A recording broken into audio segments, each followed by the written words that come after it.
नमस्कार दोस्तों, स्वागत है आपका हमारे YouTube चैनल हॉरर कहानी में। दोस्तों, आज की कहानी शुरू करने से पहले अगर आप तक यहाँ वीडियो पहुँच गई है तो प्लीज चैनल को जरूर सब्सक्राइब करें। आपके सब्सक्राइब करने से हमें मोटिवेशन मिलता है और नई नई हॉरर कहानी वाली वीडियो बनाने में अच्छा लगता है। तो दोस्तों, आज की कहानी होगी भूतिया अस्पताल। भूतिया अस्पताल एक ऐसी माँ की कहानी है जिसके दुखों के सैलाब ने कई माताओं की गोद को खतरे में डाल दिया। एक बहुत ही पिछड़ा गांव था। वहां लड़कियों की आबादी साल दर साल कम होती जा रही थी। गांव के ज्यादातर लोग लड़का पैदा होने को गौरव मानते थे और वहीं दूसरी तरफ यदि किसी के घर में कन्या पैदा हो जाए तो उसे हीन भावना से देखने लगते थे। उसी गांव में 4 भाइयों का एक परिवार रहता था। सभी भाइयों की शादी हो चुकी थी, लेकिन 3 भाई जो सबसे बड़े थे उनकी औलादों में केवल लड़कियां ही थीं। पूरा खानदान लड़के की आस लगाए बैठा था। तभी उन्हें एक दिन सबसे छोटी बहू, जिसका नाम मीना था, उसके गर्भवती होने की खबर मिलती है। पूरे परिवार में खुशियों की उमंग छा जाती है। सभी लड़का पैदा होने के इंतजार में छोटी बहू का खूब ध्यान रखते हैं। मीना का पति शाहिल, जो कि कपड़े की दुकान चलाता था, वह भी अपने बच्चे का बेसब्री से इंतजार करता है। परिवार के सभी लोग जानना चाहते थे कि मीना के गर्भ में लड़का है या लड़की। वह तय करते हैं कि मीना को गर्भ के लिंग के परीक्षण के लिए अस्पताल ले जाना चाहिए, लेकिन मीना बच्चे की जांच करने के लिए अस्पताल नहीं जाना चाहती। दरअसल मीना पहली बार मां बन रही थी और उसके लिए लड़का या लड़की दोनों ही अनमोल थे। उसे लग रहा था कि यदि उसके गर्भ में लड़की हुई तो परिवार के सभी लोग उससे नफरत करने लगेंगे और वह किसी को नाराज नहीं करना चाहती। लेकिन शाहिल मीना को अस्पताल ले जाने के लिए मना लेता है। वह उसे विश्वास दिलाता है कि मुझे कोई फर्क नहीं पड़ता कि तुम लड़के को जन्म दो या लड़की को, बस मुझे पिता बनना है। मीना शाहिल के साथ अस्पताल पहुंच जाती है। अस्पताल में शाहिल का एक दोस्त कंपाउंडर था और इस वजह से लिंग परीक्षण का काम जल्दी हो जाता है। परीक्षण की रिपोर्ट में मीना के गर्भ में लड़की होने की पुष्टि होती है। परिवार को जैसे ही पता चलता है कि मीना लड़की को जन्म देने वाली है, परिवार में मातम छा जाता है। पूरा परिवार मिलकर शाहिल को समझाता है कि ये लड़की हमें नहीं चाहिए। वैसे भी परिवार में इतनी सारी लड़कियां हैं और अब एक और लड़की से परेशानियां बढ़ती जाएंगी। शाहिल अपने भाइयों की बात में आ जाता है और मीना को गर्भपात करने के लिए मनाने की कोशिश करता है, लेकिन मीना शाहिल को गुस्से से चिल्लाते हुए कहती है, तुम पागल हो, मैं किसी भी कीमत में अपनी बच्ची को नहीं मारने वाली। सीमा और अनिल के बीच इस बात को लेकर कई दिनों तक झगड़ा चलता है। एक दिन मीना अचानक अपने कमरे में बेहोश हो जाती है। शाहिल उसे उठाने की कोशिश करता है, लेकिन जब उसे होश नहीं आता तो वह उसे अस्पताल ले जाता है और इलाज के बहाने अपने दोस्त के साथ मिलकर मीना का गर्भपात करवा देता है। और जैसे ही मीना होश में आती है तो उसकी दुनिया उजड़ चुकी होती है। मीना को पता चल जाता है कि उसकी बच्ची अब इस दुनिया में नहीं रही। मीना टूट जाती है। उसके परिवार वालों ने ही उसकी मासूम बच्ची छीन ली। वह बहुत दुखी थी और उसका गुस्सा बढ़ता ही जा रहा था। अचानक वह अस्पताल के कमरे में चादर से फांसी लगा लेती है और कुछ ही पलों के अंदर उसकी की धड़कनें बंद हो जाती है।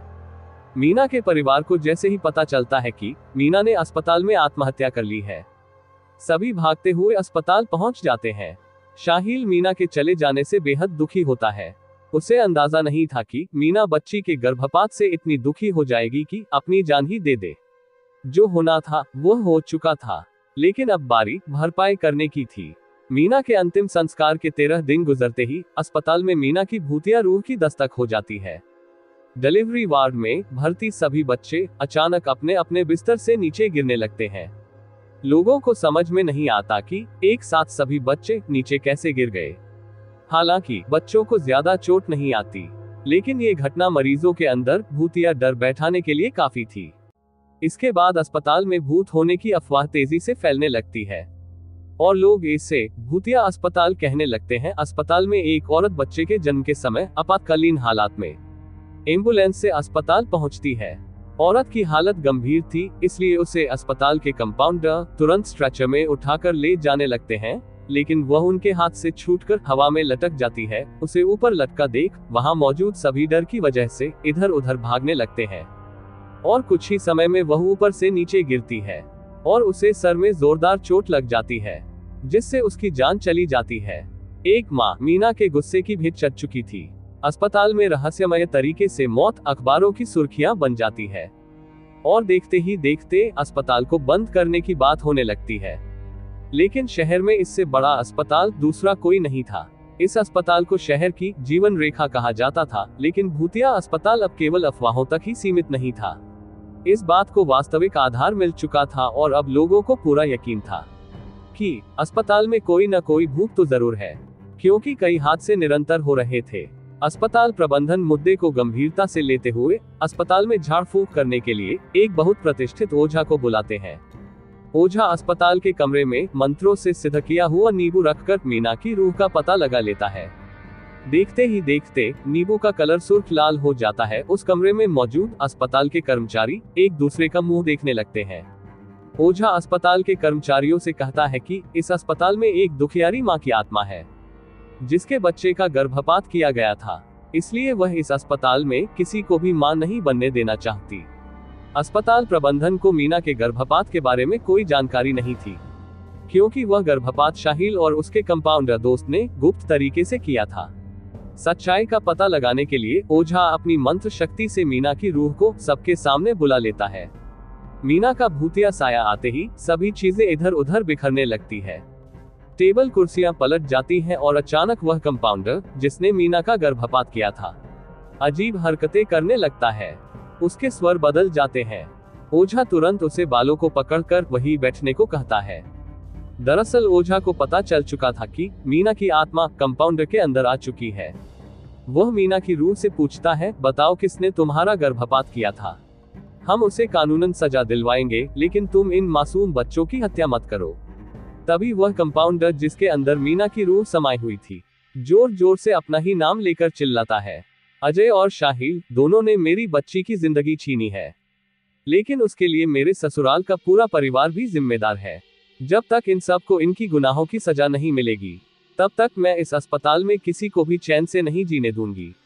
अस्पताल प्रबंधन अपने उस कंपाउंडर का सारा बयान रिकॉर्ड कर रहा था और इसी रिकॉर्डिंग के दौरान वह कंपाउंडर एक कैंची लेकर अपने गले में घुसेड़ देता है और तुरंत जमीन पर गिरकर तड़पने लगता है। ओझा भूतिया आत्मा का इतना विकराल रूप देखकर कुछ पल के लिए सहम जाता है। तभी अस्पताल के कर्मचारी कंपाउंडर को तुरंत उठाकर आपातकालीन कक्ष लाते हैं, लेकिन बदकिस्मती से वह अपनी मौत से लड़ने में असफल हो जाता है। मीना ने कंपाउंडर से तो अपना बदला ले लिया था, अब बारी थी शाहिल और उसके परिवार की। कंपाउंडर की हत्या से मामला पुलिस के संज्ञान में आता है और एक के बाद एक कड़ी जुड़ाने के बाद पुलिस शाहिल और उसके परिवार के सभी सदस्यों को मीना के गर्भपात के जुर्म में गिरफ्तार कर लेती है, जिससे कहीं न कहीं मीना की आत्मा को थोड़ा शांति तो मिलती है और अस्पताल से मीना की दहशत का साया गायब हो जाता है। और इसी के साथ ही हमारी आज की भूतिया अस्पताल की हिंदी हॉरर स्टोरी समाप्त है। तो दोस्तों, अगर आपको हमारी आज की हॉरर स्टोरी अच्छी लगी हो, लाइक करें, कमेंट करें और अपने दोस्तों में ज्यादा से ज्यादा शेयर करें। और ऐसे ही न्यू हॉरर कहानी देखने के लिए चैनल को सब्सक्राइब जरूर करें। मिलते हैं दोस्तों न्यू हॉरर कहानी के साथ, तब तक अपना ख्याल रखें। धन्यवाद।